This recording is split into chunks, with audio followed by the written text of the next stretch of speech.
going to talk a little bit about internal influencers. And this is all about you mobilising and exciting your teams to enable you to not have a marketing department of 1 or 2 or 3 or 4, but 400, 500, 30, whatever the size of your company is. And even if a certain percentage of those take you up on it and help you out, it's much better than no one. And it could be more authentic as well. The sort of entry-level way in to do this is just simply doing what Google do and having a life at sort of account where you sort of have this one page. You're maybe really looking at possibly more even internal comms, recruitment, that kind of stuff. This is how great it is to be here. But all the great stuff that's going on, you can do that through stories, you can do that through feeds, and it's not just Instagram, you know, it's all different channels, and we'll talk about that in a second. So employee advocacy isn't just all the cheesy stuff of, hey, it's really great to work here, and then you're getting beaten by a stick and not allowed any breaks or anything like that. You know, it's not as fake as that. But it's really about your teams representing in the basketball Houston sense, but really they're representing, being authentic, and also learning something about your employees that they really genuinely want to be there and they are proud to work for you and work with you and be part of it, which is quite exciting. Also, what you can do with these channels is obviously you can talk about how great you are and the successes, and say you're a B2B thing, like Feed It Back, for example, then you can put the wins that you've had or some great result that a client's had. And yes, it's bragging, and yes, you might feel smug, and some people might be turned off, but some people won't as well. So have a brass neck, don't worry about what other people say, just do your own thing, stay in your lane, and just forget the trolls and anyone that wants to hold you back. The other cool thing as well is being human, right? And the failures that are going on in your life as well when you screw up.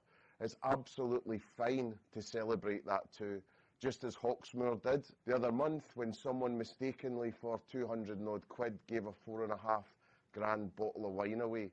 The great news from that is they said this, you know, chin up could have happened to any one tweet that went viral. They ended up BBC News, etc. And the calculated PR value of that was into the millions. The person that did it last week was just appointed general manager of the Manchester restaurant. So these things work out. And it's important these days for companies to be human. Not all slick, not all amazing, not all successful. Show the down days, show the bad days, show the loneliness, show the journey, show the challenge. And then there's some cool stuff as well where, you know, maybe you've got new products that are coming out. This one's as hipster as you like. You know, it's absolute jackpot. It's Mer Person limeade with spirulina, right? So it's as Brighton as you can possibly get, right, in these in these product senses. So again, have a look at that. New menus, new products, but take people on the journey. And it's much more exciting if it was Pret, for example, seeing the struggle from years before where the founder said, porridge has no place in our business.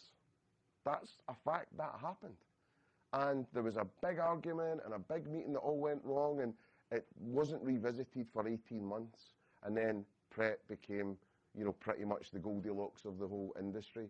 So from that perspective, you know, show these things, document, don't create again. So how do you go about this? So basically there's 4 things that you want to do. So you want to make sure that you have a little bit of diligence and due diligence across and consistency across the pages that your employees intend to use. And again, it's not just LinkedIn, it's not just Instagram. Whatever they feel comfortable with, whatever they have an audience and whatever they most feel confident, that's what you want to put energy behind and make them feel good about it. However, you as a marketer or operator, whatever it is, just do a little bit of digging and look at what best practice is for those pages to make sure they're as informative as possible. Then give them clear guidelines, almost like with the influencers that Alison was talking about. Give them some real hard, high curbs so that they don't stray onto the pavement and crash into something. You know, just make sure you've got a little bit of guard railing round about them to say, this is what we expect of you if you're going to do this. Also, you want to enlist the best people. So it's a little bit like, you know, I'm really sorry, it's not like kids' sports days where everyone gets a medal. Just pick the best, and the other ones need to show you that they're capable of doing this. You know, don't let people run with scissors. Not a good idea. Then at the end, you also want to create rewards and recognition. Now, people shouldn't really be expecting to be paid more for doing this. You want them to feel it's part of their development, feel like they want to do it, and feel like there are some, you know, rewards and recognition along the way. It's the type of people that will want to progress within your organisation and do more than just a 9 to 5. Also, what you might want to do, like influencers, is maybe have a hashtag that suggests that that person's got a little bit of a vested interest in posting this, like, I work here. I mean, there's no guidelines around it at the moment, but it would be quite good if you just fessed up to say that you're an employee. So here's some really good examples from around the place, mainly sort of retail and hotels and things, but Selfridges are doing it in quite a good way. Quite basic, but it's on LinkedIn, and you've got Laura, I think it is, who's the employer brand manager. And she's doing posts saying, you know, about her job, what she's doing. She's celebrating the fact that they've won awards. You know, she's talking about how Selfridges are evolving and moving on. So that was just a text post only there. Then over here on the right, she's saying, you know, can't believe it's 6 months. You know, it's kind of like those school kid photos. Can't believe so wee Jimmy's 7 years old. You know, anyway, she's celebrating this. It's all good news. She's very happy. Well done, Laura. So then she's going further than that, and she's celebrating that they got home sliced pizza in. So that's a very middle-class pizza for anyone to get into work. Usually it's Papa John's at my old place. But basically, you know, they're celebrating that. They're showing how they treat employees that are staying around late, and they're socialising and this and that. It's all going really well. Then on the right-hand side here, you've got some long-termers. You've got 15 years plus people who've served Selfridges for that amount of time, and they're all having a nice wee celebration, nice wee drink, so ideal, everyone's happy. And John Lewis is the second example. So what's quite nice here is that we've got David Doherty, and he's not put, you know, recruitment manager or something like that. He's put connecting you to your ideal role at John Lewis Partnership, which just sounds a lot nicer, right? So he's doing that, big advocate of everything that's going on as well, and he's just shouting about what's happening in the entire John Lewis Partnership. So you've got Waitrose and their unpackaged store, if anyone saw that. Really good idea, and something we might all want to think about as well, you know, to save the planet and all that stuff. And then on the right-hand side, there was a great achievement that Which actually voted John Lewis as the best online shop. So again, a little bit of a celebration, I ate success for breakfast kind of post. These are the ones that really excite me, and this is where it's moving into real influencer, great employee advocacy. So on the left here, you've got Richard Gray, and he's very proud, and he's basically saying, we're coming up to the 3 peaks of Christmas in terms of delivery and all these kind of things, and what he's just showing there in the photo is he's got every single piece of equipment laid out there that's in his van. He's got you sorted.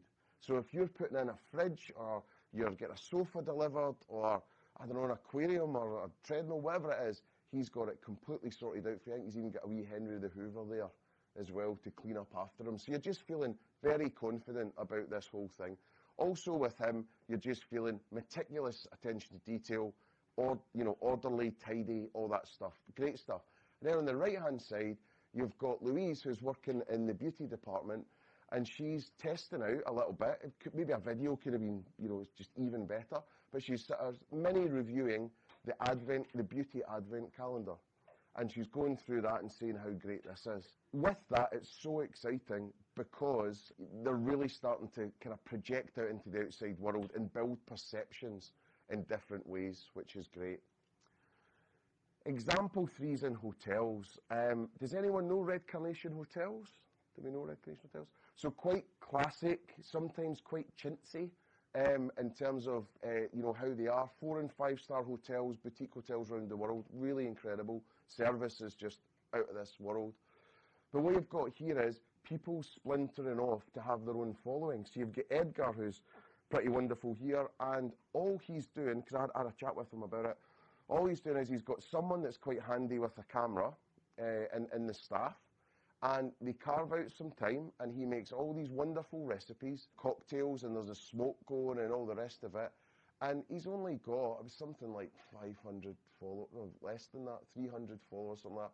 But he's just building micro-influence. And if you can imagine if they've got 1,200 staff around the world or whatever, that's going to start to build. And it's super impressive stuff for Instagram. I mean, most brands would die for that kind of photography. Some really amazing stuff there. Then, what you've got over in Ireland in one of their estates, Ashford Castle, you've got Paula Pastry, which sounds a little bit like something from a kids' TV programme or something. But amazing stuff, right? She's so lovely. I spoke to her as well. Such pride going into every single meticulous piece of pastry that she's making. And when you go through this grid, it's just like going through a jewellery catalogue.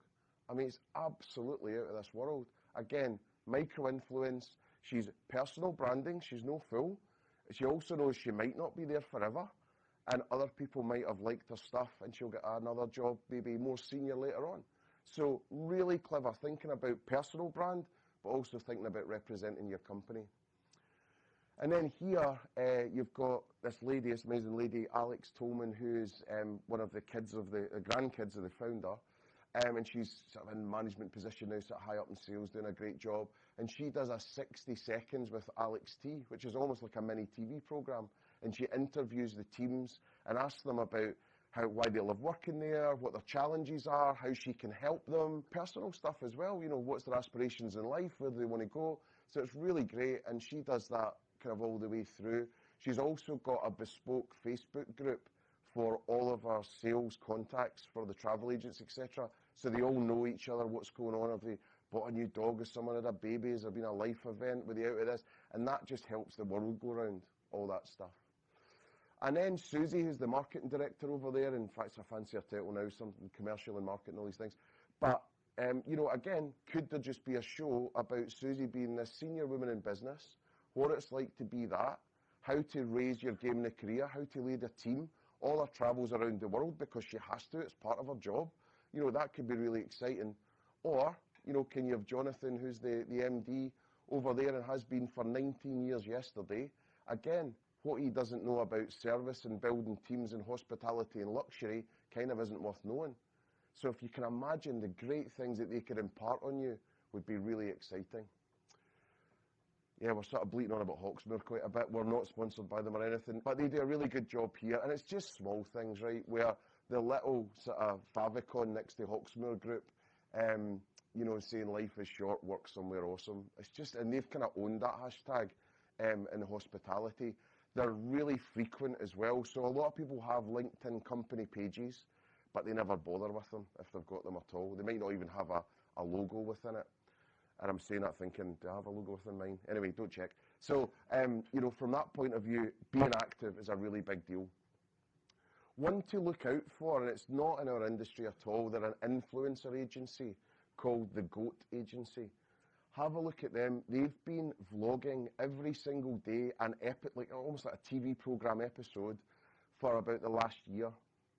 And it's been great. And you might not watch every single one and all the rest of it, but it just keeps getting into your mind. And they're one of the only people in the UK, certainly, that are doing this. You know, there really isn't many, and there's maybe 10, 15 doing it consistently well around the world.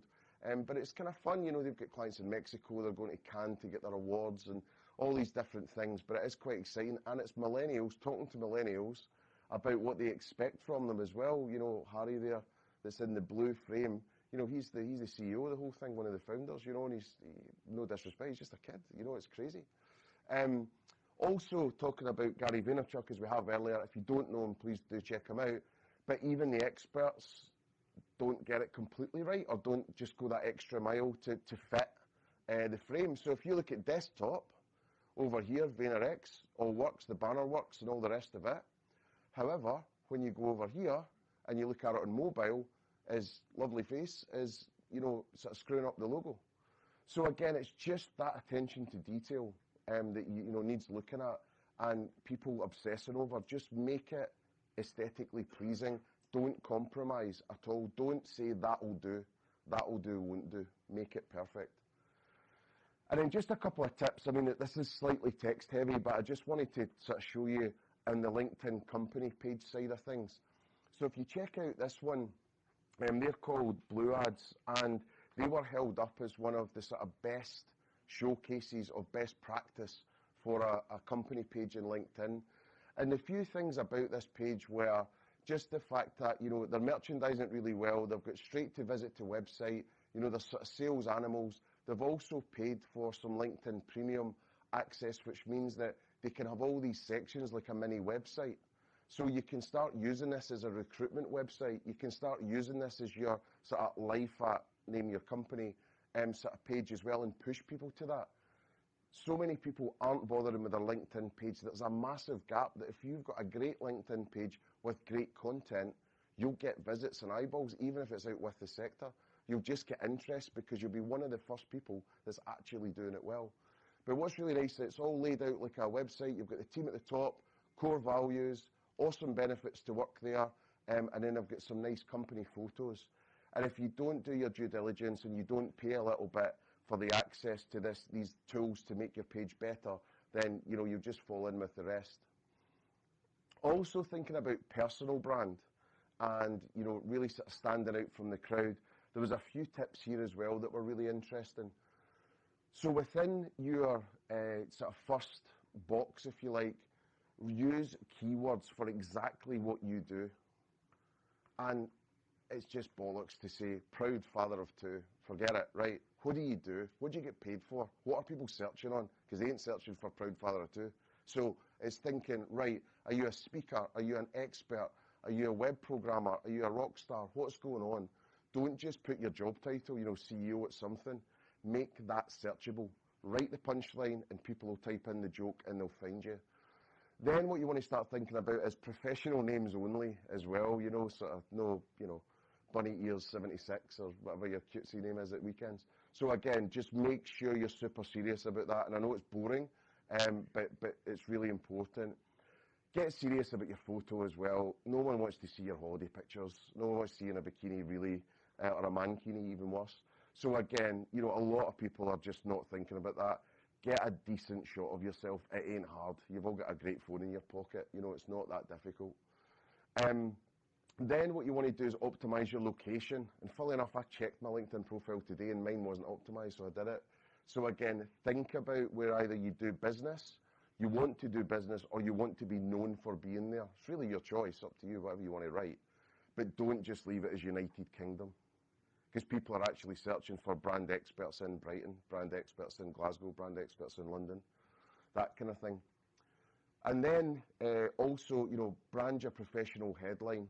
So really start to think about what's the one line to describe you? What's your USP? What are you incredible at that you almost get this personal brand sort of strapline?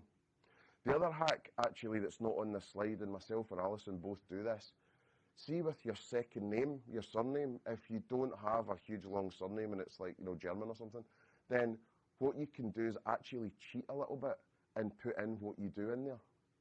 So you can kind of put in a hyphen or a dash and say brand and marketing expert or obsessed, whatever, you know, restaurateur, whatever you want to say. So play around with that. There's a certain amount of characters that it will boot you out, but just keep trying. And I think, Alison, you've even got an emoji in your name. So you go, you can even do that, right? So it's kind of cool if you work for, you know, Bone Daddies I was talking to earlier on. So, you know, put the little bowl in with the sticks or chicken or whatever it is. So again, it could be some fun stuff there. Then what you want to do is just make sure you don't settle for the default URL you've been given. Do a little bit of investigation and it should be quite easy for you to claim your short URL. So, you know, linkedin.com, whatever, /in/ your name. Try and own your name if you can, you know, unless your name's Boris Johnson or something, you might be a bit screwed. But so have a wee look at that. Also align to your industry. So going back up to the other slide there, it's just this drop down. But you know, just make sure that you're tagging what industry you're in. So it's a difficult one sometimes because if you're a marketer, you kind of want to put marketing, but also if you're in food and drink, you want to put food and drink. So just have a think about that, about what you're going to do. And then be active, you know, really, really, really, I can't advise this enough. LinkedIn is just a blank sheet of paper at the moment. You've got so much opportunity to stand out on LinkedIn because people just aren't putting in the effort. And actually, as a personal brand business decision for you to grow your career, I would really, really, really advocate putting all your chips into LinkedIn and sort of forgetting about Instagram. Because Instagram's hard to grow, hard to stand out. It depends what you want to do. But if you know in 15 years' time you want to be the CEO or the chief marketing officer or own an agency or whatever, start planting those seeds now because it'll only pay off for you. And then, embrace the visuals. So anywhere that you can put in, presentations that you've done, slideshows, images, you've got all those options within LinkedIn as well. And then expand your professional headline and support it. So again, just cram in as much distinct and succinct, sort of information about what you do as well, again, for people searching. And then just be shameless on getting connected. Connect to everyone. I tell you the best thing to do, have a few drinks and sit at night when you got a brass neck and just start hitting people up, right? Like it's kind of like work Tinder or something, right? It'll pay off. And other way to grow your network really well is put a thoughtful comment in people's, posts, something where you're actually not being a troll, like most people, you're actually adding to. So that phrase, if you're having a conversation or you're doing comedy, you say yes and, you try and build on the point, try and build on their point, try and support them. So that's kind of quite interesting as well. And groups are great as well. Try and be part of as many groups as you possibly can and be active within those. So strutting your stuff as well. So certificates, piano grade 2 or whatever, I don't know. But, strut your stuff, stick all that in, charity stuff you're doing, really list it out. And look to LinkedIn to let you know when they've had enough from you. So what they can actually do is kind of say, we've got 100% from you, thanks very much, and you can kind of leave it alone. Don't ignore endorsements, really proactively ask people for endorsements, and then also make sure that you're giving people endorsements. The trick that I always do, and Caroline might know this, is basically what happens is you don't really want to write one. So you say, you write what you think and I'll approve it. And it's just a great way to do it, right? So you can then, in turn, write what you want to write and they'll approve it, and it's all great. And anyway, whose LinkedIn recommendations are bad? Do you know what I mean? They were rubbish. It isn't on there. It's all just, everyone's a rare talent in LinkedIn recommendations, which is weird. Every single person on LinkedIn's a rare talent. And then at the bottom, make yourself contactable. Obviously, approach that with caution, right? If you've got a really busy job and you're the CEO of Pret, you probably don't want to put your stuff up there because your phone will be ringing non-stop. So think about it. Just think about your own mental health as well. But you can get some loonies getting in touch. But at the same time, it's quite good for you to be open, and you never know. There's a opportunity potentially. Last few things here then are, building your credibility with recommendation. We said just try and flood that as much as you can. Skeletons in the closet, but fully connect with your past. So old jobs, old managers, old people, all that stuff from the past. Just try and give the fullest picture you can. And then, as I say, join as many relevant LinkedIn groups as you can and be active. So just to show, that's mine. I mean, I've screwed it up over here because when on mobile it goes in the middle of your brand boom. But here, that's it pretty much filled out as much as possible. And as I suspected, I don't have a logo next to Supersonic Inc., so I've got homework over the weekend. So, we're all trying our best. No one's perfect. And then the last few things on this are LinkedIn articles equal thought leadership. Start thinking seriously. Again, back to that Gary V content play. Long form written stuff to then say, I'm a thought leader in what I do. Whether it's mobile technology, whether it's pizza, whether it's whatever. Really start thinking about how you can lead the agenda there. And then success really looks like, connections is great and all the rest of it, but actually it's more things like how many people are really contacting you as a sales lead? How many people are contacting you to hire you? How many people are contacting you to help you improve your business and your career?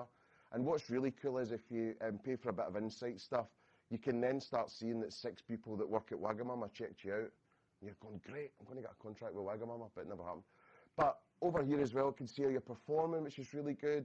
And it's just quite interesting, start thinking about being a bit more investigative about what's going on, why, and just how you could be more successful, make money and make friends out of it, So a couple of things here as well. Long form content, really good idea. And like the Mojo stuff earlier, not much moves on LinkedIn. You know, you get really crap videos where the phone's going up someone's nose and they, you know, get washing and their pants hanging behind them and they're doing some tip for the day, right? Forget all that. But when you start looking at this kind of stuff, you know, again, long form works in terms of all that written stuff, and then just a little bit of really brand new thinking in terms of doing something completely different is amazing. Just remember, it's not all LinkedIn, so you've got all these other things. Find out from your employees what communities they're in, what their favourite social media channels are, and how you can you know, make the best of that. And then the main thing here then in terms of a summary is that you want to do the digital reputation audit. What are people saying about your company? You know, what have you got in place that's own channels as well, but also what are, you know, the advocates, what are they looking like online? Who do you want to work with? Pick the right people, you know, so it really is a bit of a harsh selection process, but it's the right thing to do. Also the best channels for them. Agree if it's a personal account you're going to do this through, or maybe a semi-personal account. They might want to start a new account, and you sort of do it that way. You know, help them set it up, help them get trained. You know, don't, as I say, let them run with scissors. Give a weekly brief as well, maybe giving out some projects. Say, this is what we're wanting to promote this week. You know, let's see what you think. Monitor it really closely, but, you know, try and chill out a bit and be a bit liberal about it. And then just keep training them more, measure it, keep doing more briefs, train them even more, monitor, measure, and then reward and recognise. And that's the best way you can go about that. But this is quite timely because it's Clive at Prett's last day today, bless him, the CEO for years. So, you know, he has made a real good fist at doing this on Twitter, and Veggie Pret was born because he asked people on Twitter, do you think we should do this? And they said yes, overwhelmingly. So lots of great initiatives by him just being an employee of advocate himself and leading from the top. So very cool. I love that. Yeah, good dash of this and a dollop of that. Lovely Pret language. All right, so that's that bit.